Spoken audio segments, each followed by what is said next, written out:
Good morning, everybody, and welcome to Coffee with Casey, where we go over the market conditions, things that are happening in today's market. You know, we decided to do this year because it was going to be a very interesting year. Our first show started with the perfect storm, where we talked about interest rates are down, inventory is low, you know, this buyers were getting out of the pandemic. They were looking for more room. They can now work at home. And really, we didn't even expect the forest fire that we got, but we got it. So, and it's still roaring. It's not going to sleep anytime soon. It's still up and running. We're going to talk about some of the evidence of that. We're going to look and see at what the listing inventory and the sales are right now, where we're headed. We're going to talk about buyers. You know, buyers have gone in and lost. You know, it's amazing. In a market like this that's so wonderful, it's not wonderful for everybody, because this month, 43% of the homes within a 5-mile radius of where we're talking about, 57 homes withdrew unsold and 75 homes sold. So 43% of the homes in a market, mind you, that we had 100 people show a house. 99 people scheduled to show a house and saw that house, and it had 11 contracts. And in that same market, 43% of the homes over $1 million withdrew unsold. We had one house over the, can't disclose pricing, but they had 50 people go through. They had 10 contracts, and that was $100,000 more than I had hoped it would go. So, these magnificent, incredible success stories are out there in a market where people are having no success. So who are the winners and who are the losers in this market? Well, the winners are the people that follow a strategy of know what your house is worth, know what people listed the house at to get this price. They listed at this price, let the market bid it up. Now, those are the winners. Those are the ones that get 100 showings, 150 to 200,000 over list price, no home inspection, no contingencies, no financing, no appraisals, no nothing. Those are the winners. The losers are the ones that will take it and list it here or even above. And it sits and sits and sits and sits and sits and sits, and then it does not sell, and then it's withdrawn. Now you're damaged goods. Now the market thinks there's something wrong with your house. So the $100,000, the $200,000 windfall that some sellers are getting, others are getting the exact opposite. Their home's losing value because people think there's something wrong with it. Either it's the style or the traffic or the noise of the road or the traffic or something. So the only real mistake you can make in a market like this is overprice. You need to underprice to get that going.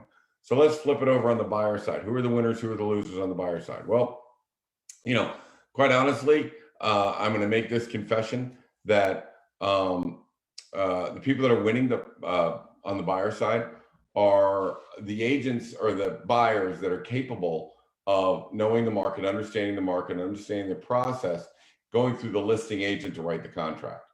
When the listing agent writes the contract, the listing agent knows they have control of the professionals in mortgages, in appraisals if there are one, inspections if there are one needed, in settlement and title companies.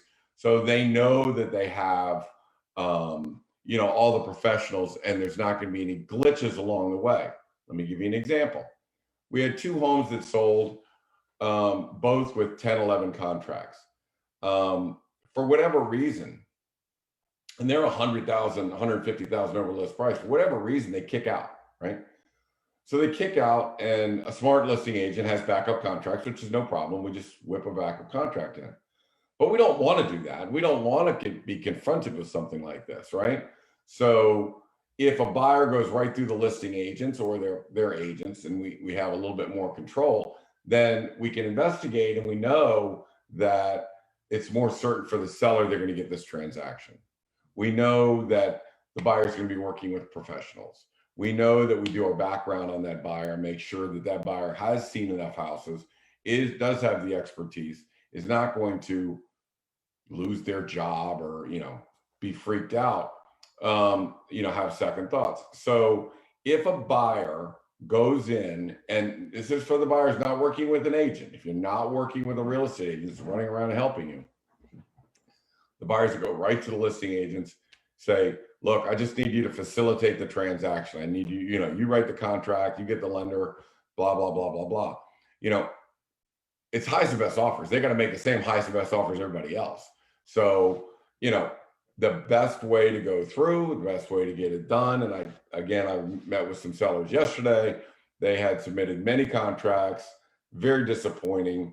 And they just came through the listing agent and bam, got the deal. Obviously matched whatever the highest and best offer was, and got the transaction. So, and if you pay a little bit too much today, and we always look at this. Well, let's say you're over at Price House. Well, basically you might have paid February 2022 pricing to get it in October of 2021. That's all. You paid a little bit too much. It's fine. You're in a house. You're going to be here for long term.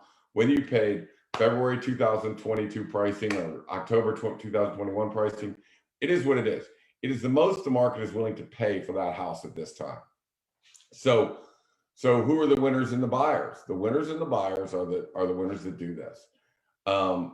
We went out, and when we have a buyer, we find houses that have been on the market for a long time. That 43% of the houses withdrew unsold, right? We find those houses before they withdraw. So we'll go, we know the agents overpriced them, or the sellers overpriced them, or the home was overpriced. So what is the real price? Okay, it's not 1.5, it's 1.3. So let's just go in, let's prove it's 1.3. Now, because we have no bidding up, the house isn't going to get bid up over 1.3. Because we don't have any competition, we can get a home inspection. We can have an appraisal contingency. So we can do all of these things. We can actually have more control when we're the only buyers. So who are the winners? Who are the losers? The winners of the buyers are the ones that are either buying homes that have been sitting on the market for a long time, or go right through the listing agent and have them write the contract, and the listing agent feels more comfortable. And again, I'm not telling you to go fire your realtor. There are 20 to 25% of the buyers out there that are sophisticated, DIY, is that what you call it? Do-it-yourself people. And so that's historically 25 to 30% of our listings sell through us. They come right through us. So I don't think that number's gotten any bigger or smaller, but I think it's more important when you get into a market that you got 6, 7, 8, 9, 10 contracts. If you're looking for a step up, that's one way to get it. So are the buyers, are we running out of buyers, or how does the market look? Let's take a quick shot.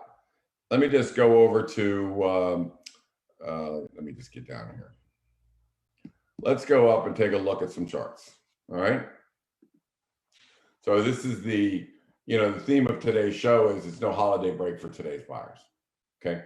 So that means Thanksgiving is off. But one seller asked me, he said, do you think once the holidays come on November 15th, which is normal, that the market will slow down and I have to wait until January? It's like, hell no. We could list that house on Christmas morning, and by the next day, by the day after Christmas, we'd have 27 showings.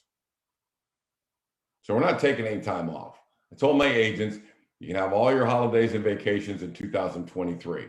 We're not going anywhere. Nothing's stopping. When you have 99 people come through a house and you have 11 contracts and it happens 2 weekends in a row, there's so many buyers out there. We're not taking the weekend off. And I'm not taking, we're not taking the holidays off. We're not taking, we got a marriage we got to take off for January 29th. Morgan's getting married. So we'll take that day off, and then it's right back to work. So, it's gonna go right through for all the holidays right on through to, and I'll tell you why I know that, because real buyers that really need a house, they'll come out in a thunderstorm.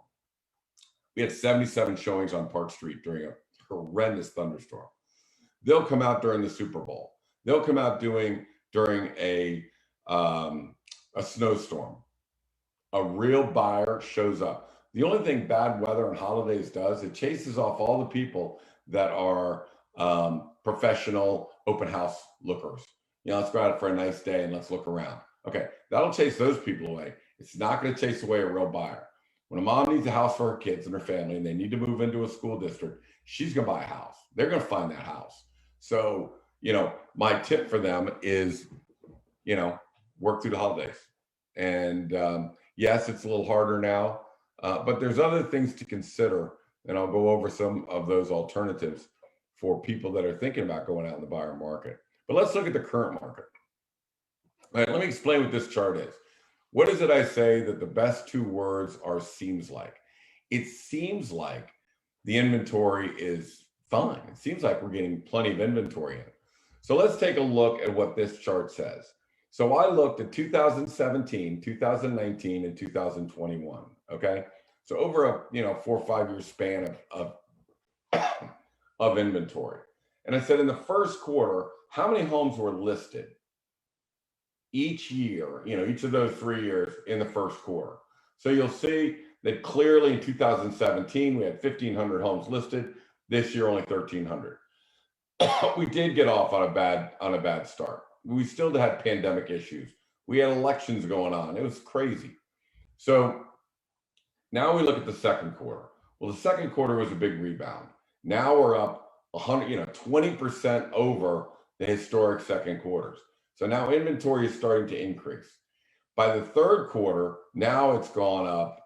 You can see it went from 1,270 to 1,639 listings. So we've had a tremendous increase in listings in the third quarter.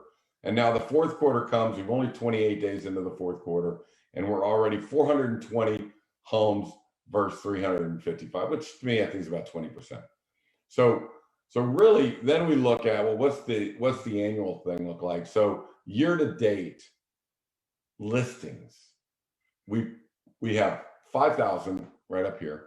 We have 5,321 in 2021. Well, you can see back in 2017, it was 5,060, then 4,730, and then 5,321. So really, when you look at the listing inventory, that's pretty good. I mean, it's really solid. Now you look at sales. All right, sales is in blue. So we had 3,381 sales in 2017, 3,302 in 2019. This year, we're at 3,924. So basically what we have is, let me see if I can get my picture out of the way here. Scoot me out. The listings are up 12% this year. So that's pretty good. And I think last year we had a pretty good number of listings. Sales are up 18%. So what does that tell you? That tells you basically that the available inventory is down. There's more homes are selling than are listed. So, we've looked at this and we see most major markets have more homes under contract than, 60% of the homes are under contract as opposed to being active, 40% being active. So, all the markets are fine. All the markets are selling. Some markets are more difficult than others. Condos in Arlington, obviously, we're not getting what those things are worth. People are, I don't want to use the word fleeing the city, but people are going clearly from Arlington and Alexandria and DC to Fairfax County, Loudoun County, and Prince William County. So they're moving west. There's a migration east to west. Now, there always has been. But 8 out of 11 contracts that we just had on a $1.35 million house, 8 of 11 were Arlington buyers. So, the migration is happening. And I'll tell you another phenomenon that I saw that was happening. I didn't have time to build this chart, but I will build this chart for you. So here's what it is. Let's say the price of a house, of a 3,000 square foot house is $1 million in Arlington. The farther out you go, the less money that $3,000 has, that 3,000 square foot home costs. So the farther out you go, the least expensive they are. Now, the phenomenon is everybody's working at home and nobody's got to drive into work anymore. So the tethered, the buyers that are tethered to their office, now instead of being tethered within 30 minutes, can now be tethered within 2 hours or an hour and a half. Or now that takes them from Arlington pricing, where they are close to their business, Vienna is 30 minutes away. An hour away is Haymarket. Well, the price of a house in Arlington and Haymarket, right, makes people want to work out there and just telecommute in. You're not commuting that much, so why pay the money to be close to your office? All right. So, the phenomenon is that Arlington, Vienna, they're getting closer.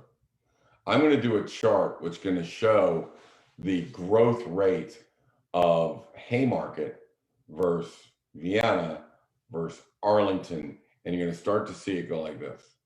I mean, this is what I'm projecting because, I think that Arlington is not as hot a market as Vienna. Vienna's not as hard a market as Percival, and Centerville and some of these other places. So, I think that what's happening is that people are saying, well, I could buy this $1 million house, and then they go out here and see it for 700 and go, well, heck, I'll give you 800. Well, I'll give you 900. So we're starting to see a little bit more of a leveling off because people can buy more house the farther out they go. So I think that as a buyer, you want to start changing the way you're thinking about things. The driving factor was always, how far away from my work are we? Well, now the driving factor is schools and safety and security and community. And, what is shopping? What is the restaurants? What is the standard quality of life, right?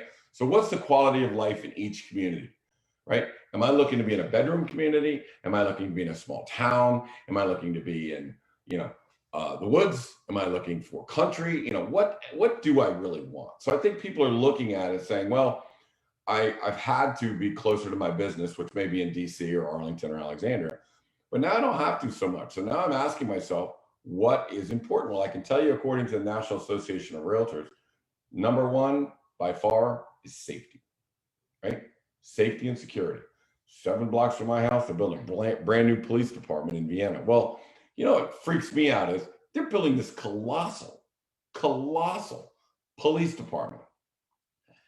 We don't have that many criminals. I mean, we just don't have that much crime. So I'm not sure who's going in there or what they're building it for, or whether, I don't know.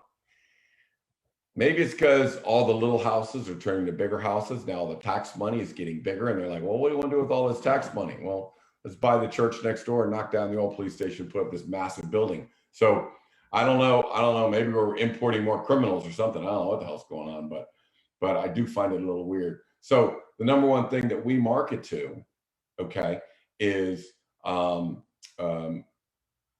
safety. Safe community, quiet community, great schools. Again, walkability, close to shopping and restaurants, community feel for it. So those are all things that you want to market to houses. And I'll tell you another really key thing, and what we do a lot, and what, let me show you the most recent chart. Let me see if I can get back on this real quick. Let me get off of this. Let me share my screen real quick.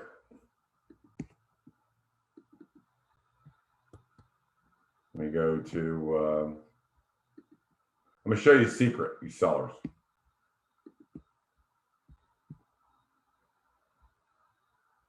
All right, so if you look at this Vienna chart where we're at 50, this was the end of the third quarter, we're up to 60 million right now. See the average agents, how much they do, what we do. I'll tell you what our trick is. Our trick is using geofencing and using Google Ads, that buyers are looking for their home in McLean, right? And then all of a sudden, geofencing knows they're looking for that in McLean and sends a Google ad to them on their Facebook or on their Wall Street Journal, in their Wall Street Journal report. And they're like, hey, look at this house in Vienna. If you can't find what you're looking for in the community that you think that that's what you want, maybe you need to open your scope and look to other communities a little bit more to the west, that the prices may be $200,000 or $300,000 less than what you're looking at. Then you can find what you want. Okay. So I mean, literally the reason why that number is where that number is because we know who our market is. We know they're looking in McLean, or we know they're looking in Arlington, and we take our house, we put it in their news feed, and with the aid of Google Ads and geofencing, and then we take our house, put it in their feed. We had a guy sitting in New York City looking in McLean. He's in a penthouse in New York City. He's looking in McLean for $1.6 million house. All of a sudden in his Wall Street Journal feed comes this cool looking house. He's got to have it. I mean, this is his house. This is his dream house. It's in a place called Vienna. He doesn't know where Vienna is. He looks it up. Vienna's right next door to McLean. Gets on a plane, comes down here, calls his realtor, says, let's go. We're going to look at it, and bought it. He was sitting in McLean. He did not know where. He was sitting in New York City in a penthouse, did not know where Vienna was. He bought that house. That's why that number is what that number is. You know, and heck, while we're here, here's the other key. We take a look at this is pricing a house. This is part of our listing presentation. This is pricing a house that we're considering listing. We are listing.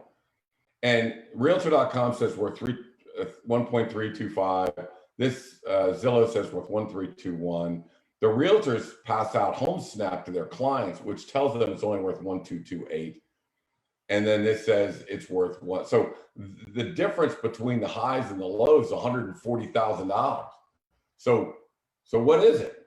I mean, what is the house worth? I mean, these models are awful. Okay. And sometimes they're on the number, sometimes they're not, but the reliability is in the 10-20% range. So here's what we're going to do. Kelly had a great idea. We're going to start publishing that if you want to know what your house is really worth, just text me your address.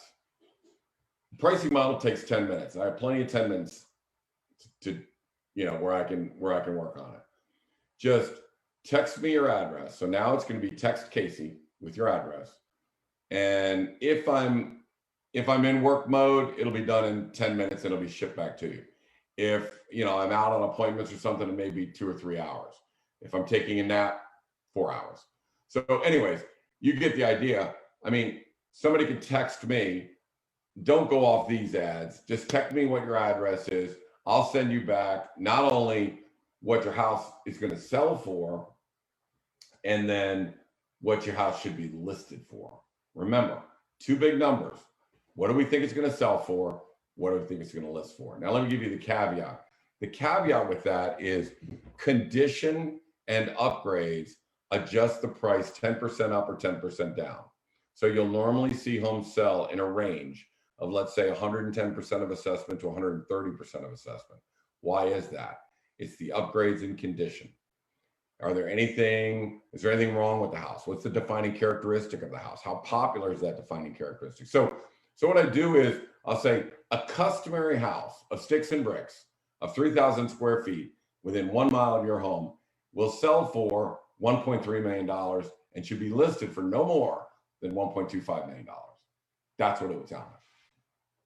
Now, again, there'll be a caveat on each one of these that says the price could go up or down 10% based on condition, upgrades, lot premiums, or discounts, or traffic problems that you may have. So we will be having a campaign. It'll be in the newspaper. It will be, instead of going to Zillow to find out what your home is worth, just text me. You'll have our phone number there on all of our documents. It's 703-508-2535. Now, I am not going to be pricing houses for realtors. This is for homeowners only. If you have a house and you want to know what the value of it is, you're a professional. You're going to have to do it yourself. But if I have a homeowner and that homeowner needs some help or needs to know what their house is worth, we're not going to be banging on you all the time and calling. I don't have time for all that.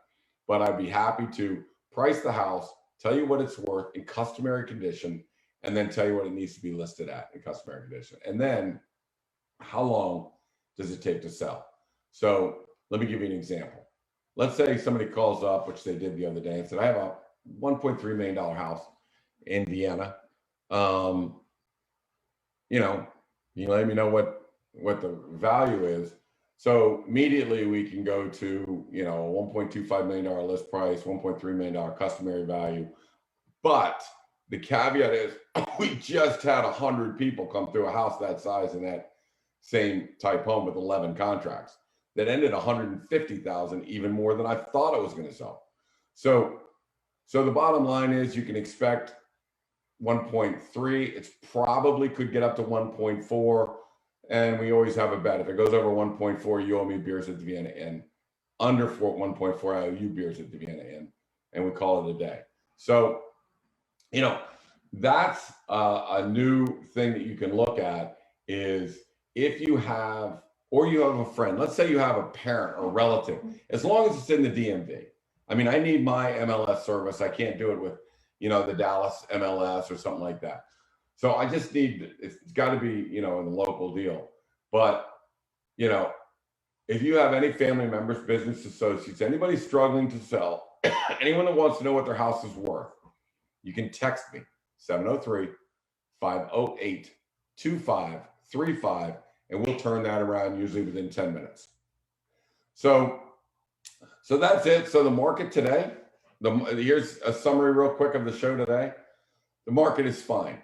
Our listings are bigger and better than ever, up 12% from last year, but our sales are up 18% from last year.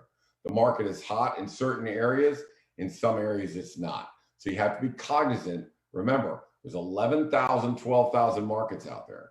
You got to be cognizant of which market you're talking about, okay?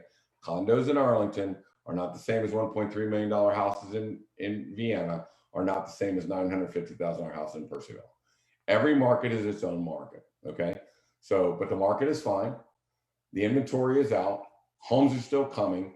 Cancel all vacations and holiday plans because we're going to be working through the holidays this year. It is not going to be let up. You can certainly sell your house in the holidays. If you want to win, you price low, not high. If you want to win as a buyer, you go right through the listing agent if you're capable. Now, you got to pass our criteria. You, have to have been in the market looking for at least 3 months. You need to have at least bought 2 houses prior to this. So you need to be a little bit more sophisticated buyer before you can do something like this. So it's not for everybody, but if you've been losing contracts, go through a listing agent. Easiest way to do it. Now, if you got a realtor that you love them and you're staying with them, please stay with that realtor. But, you know, the bottom line is, like I said, 25, 30% of the buyers come right through. They win the contracts and they get homes that they want. So it's just a function of facilitating. So buyers, go through listing agent if you can. If you're with a realtor and you're out looking for houses, look for homes that have been on the market for a long time where you have control. Make sure your realtor is a pricing expert because there's a reason the house didn't sell. 1.5 million, what was it worth? I mean, what is it worth? My clients wanted this house. It's not worth $1.5 million. It's worth $1.3 million, and that's what they bought it for. And the reason why the seller acquiesced to that number is because we could prove it. 4 different ways I can prove that house worth $1.3 million. So there you go. The winners are on the buyer side are the people that take advantage of homes that have been on the market for a while or go through listing agents. The sellers are the people that put their house in the proper condition, price it correctly, have a realtor that has a marketing plan and a pricing strategy that works, and then they're the ones that are going to succeed. The losers overprice. And, you know, why do people overprice? Because, you know, some realtors that you saw on that list, you know, they may go after 4 or 5 listing appointments before they get one, before they get a listing. So that means they got to make more money on each listing. And in order to get that listing, the advantage may be I can get you 1.4, not 1.3. So they put it on for 1.4. They what's called buy a listing. So they're so desperate to get a listing, they'll tell you to price it a little higher than it should be. It sits and waits, and 43% of those homes withdrew unsold. So that's the losing side of it. Okay, so let's stay on the winning side of the buyers. Let's stay on the winning side with the sellers. We'll give you the tips you need to do. If you need me or you need any houses priced, 703-508-2535. You can always send me an email at Casey@CaseySamson.com. or send me an email or text me. Doesn't matter. Give me a call. Once again, this is Coffee with Casey. Thanks for joining us for another Thursday. Market is still piping hot in some areas. So if you're a buyer, get back in there. If you have to pay January prices in October, so be it. You're going to be in the house for 10, 12 years. Who really cares? The advantage is you're going to be buying a house with the lower interest rates. Inflation drives interest rates up. That's what's coming. So if you're going to buy, I know you're tired, don't give up. Become a winner, not a loser, and get back in the market and work right on through the holidays. All right, another edition of Coffee with Casey. Thank you very much. 703-508-2535 if you're looking for me. Thanks, guys. Bye now.